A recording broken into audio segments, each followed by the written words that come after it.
అదే సినిమాలో చెప్తాడు ఆయన ఎవరో, అది కూటమి డైలాగే, 6 అడుగులు బుల్లెట్ అని. 6 అడుగుల అబద్ధం ఎవరంటే చంద్రబాబు నాయుడు. అబద్ధం నడిచి వస్తే ఎట్టా ఉంటుందో చంద్రబాబు గారు నడిచి వస్తే అంతే సేమ్ మనకు కనపడుతుంది కదా. 2014 మేనిఫెస్టో, 2024 మేనిఫెస్టో, ఏ మేనిఫెస్టో చూసుకుని ఏముంది? అంతా మోసం, దగ. తల్లికి 15,000, తల్లికి 100. వాస్తవంగా ఈ పథకం ఎక్కడది? జగన్మోహన్ రెడ్డి గారి పథకం, అమ్మఒడి పథకం. అమ్మఒడి పథకాన్ని పేరు మార్చి కాపీ కొట్టి తల్లికి 100. జగన్మోహన్ రెడ్డి గారు ఒకరికే ఇచ్చాడు.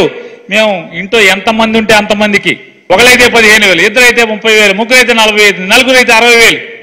నిజమే, ఈ కూటమి ప్రభుత్వం చంద్రబాబు నాయుడు గారి ప్రభుత్వంలో తల్లికి 100మే, తల్లికి మాత్రమే 100, పిల్లలందరికీ పంగనామాలు. అట్లాగే ఇసుక గురించి కూడా ఆయన మాట్లాడతారు చంద్రబాబు నాయుడు గారు. తంతు ఎట్టా ఉంటుందంటే నేతి బీరకాయలో నెయ్యి ఉండదు.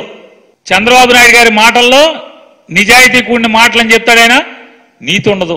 వీళ్ళ ఉచిత ఇసుకలో ఉచితం ఉండదు, వీళ్ళ ఫ్రీ ఇసుకలో ఫ్రీ ఉండదు. పేరున్నాను నువ్వేంటో చంద్రబాబు గారిని 6 అడుగులు అబద్ధం అంటావా? 6 అడుగుల నిజాయితీ గల నిలువుట అర్థం చంద్రబాబు నాయుడు గారు. 5 అడుగుల తాల్పుబాబు జగన్మోహన్ రెడ్డి. కాబట్టి ప్రజలు 151 సీట్లలో ఉన్నటువంటి మీరు మధ్యలో 5 తీసి 11 ఇచ్చారు. ఈ తాల్పుబాబు పవర్లో ఉండడానికి వీలు లేదు. ఈ తాల్పుబాబుకి తన మన భేదం లేదు. ఎవరిని పడితే వాళ్ళని కాపేస్తుందని తాల్పుబాబుని రాజకీయాల్లోంచి తరుము కొట్టడానికి మీకు ఆ నెంబర్ ఇచ్చారు. చంద్రబాబు నాయుడు గారు అంటే నిజాయితీకి 6 అడుగులు నిలువుటద్దాం. జగన్మోహన్ రెడ్డి అంటే 5 అడుగులు త్రాసుకోము అని చెప్పు జవాబు ఇచ్చేస్తారు. అంతేగానే చంద్రబాబు గారు అబద్ధాలు ఉంటాయి.